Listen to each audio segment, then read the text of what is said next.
Niba ufite ibirori ibi bintu ntibizigera biguhangayikisha na gato, wibaze ngo ninde uzatwambikira abageni, ninde uzadukorera decoration, uzadutegura keke nziza na wine se we ninde, ubundi wibaze ngo uzadufasha muri reception ninde, kuko Platinum Bridal Services yaje ari igisubizo, kuko idufitiye full package y'ibi bintu byose, kuko tubategura decoration nziza utasanga handi, kwambikira abageni n'ababambariye, tukagutegura keke nziza na wine cyangwa divayi, tugufasha muri reception mu kubategura amafunguro ateka mu buhanga, sonorisation yacu ni ntagereranywa kuko nta handi wayisanga, tutibagiwe no kubafata amafoto na video z'urwibutso bikoranye ubuhanga. Ku bindi bisobanuro wadusanga aho dukorera mu karere ka Kamonyi, Remera, Rukoma hazwi nko ku magare, cyangwa ukaduhamagara kuri 0784343830 cyangwa se ukaba waduhamagara kuri 0788683716.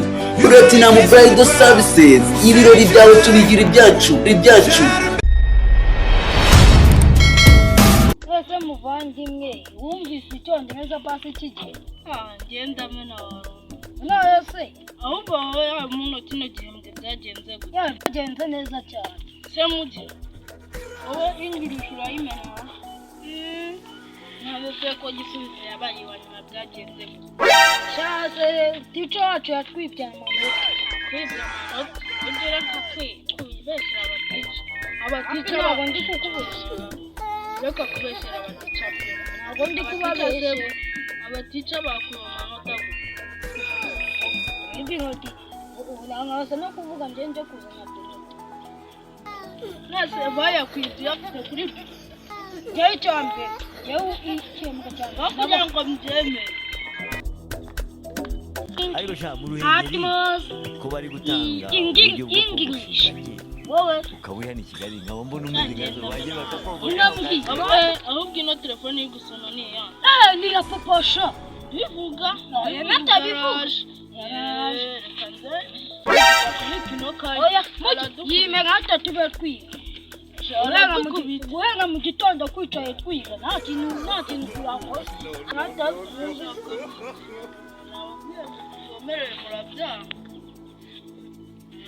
ese mwabyana kuva mu gitondo n'aya masaha muracyari mu ikayi ubu nta kintu mwakoze mu rugo muri nta kintu wakoze nawe sha kuva mu gitondo buri mu makayi wabaye wakangahe mayigaruza ndekwe turashize andi waramubaye Pampa n'ukuri kw'Imana ndimo ndiga kugira ngo nzaboha. Urimo uragira ngo wige noneho uzaboha. Ese kuki murimo muriga kandi muri Vacas? Muri Vacas turimo turi Agere rero ubu ngiye guhita profitiramo. Umwanya wose mwagendaga mujya kwiga, sibyo? Ariko noneho nkawe ubu wanyu yanaruka ukajya wigumira hano. Ariko ngaba baba uwa mbere n'uwa kabiri nigure nabutiwe.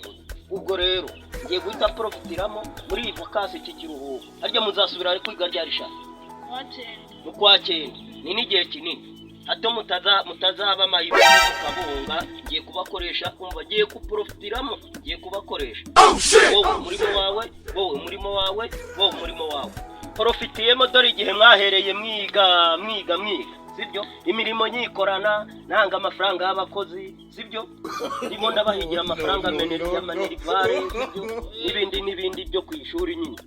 Noneho nanjye buriya nise profitiramo ibyo kwiga nimwe mubiretse. Turi muri Vacas, nta kibazo muzaba mwihugura ubutaha mugiye no kujya kwiga mu kwa cyenda. Ahubwo wowe genda utora akavido ihute ujye kuvoma isuku, ujye guhinga, nta mikino na profitiramo. Urabira bishyimba gira vuba abaginga mwe mutazahava mumbana ibirara mwirirwa mwicaye hano ko mwabaga mwagiye kwiga se akabahuzahuza kandi ubihure neza bishiremo.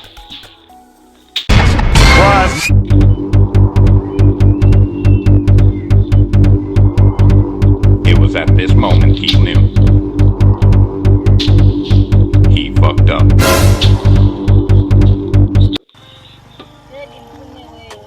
Buno ku ishuri nahoraga nabaga ndi kwikina n'abandi kwiga buno tumaze gusezererwa papayi nawe buno agiye kuzajya dukurwa sha buno iyo nataza kuba uwa nyuma bamaye kuza guhinga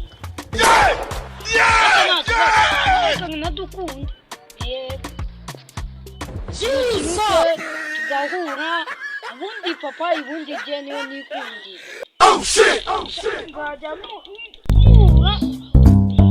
nzajya muhura cyane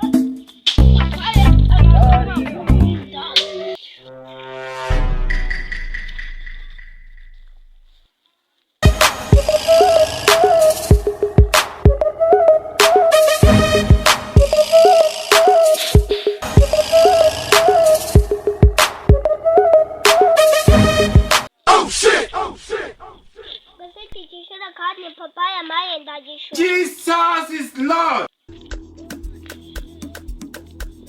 ariko ngubu papayi rwose aratugotera tunze turangije kwiga atangiye kudukoresha umuntu kandi yo nabaga nibereye ku ishuri uraga nayo none umuntu ngiye gukora cyangwa nzabanza ko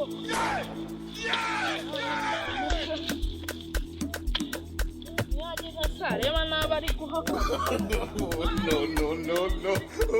No. amahirwe nyine nta kundi byagenda genda uragananiye n'ubigeze cyane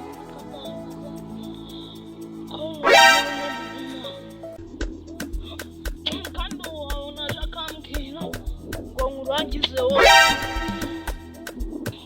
rwose njyewe nta wundana nambwira ngo nkurangize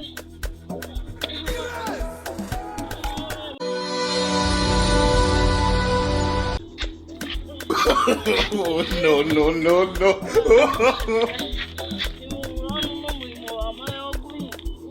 nta iwacu nta muntu wigeze yiyahura iwanyu bariyahuye se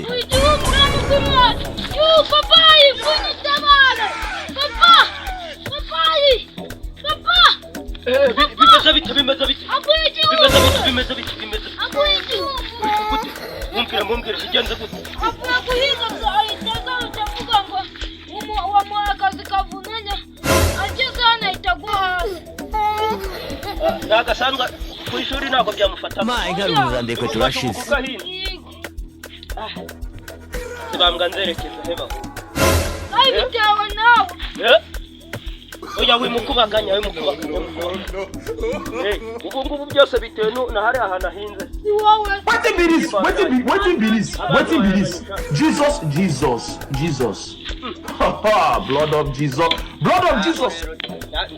ndabivuga ngo iki ndaruca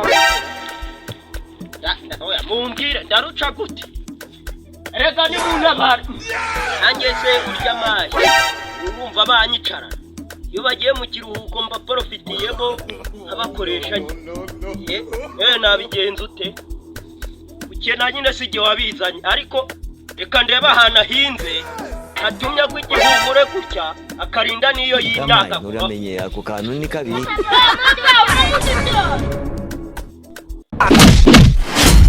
Imana ibirimo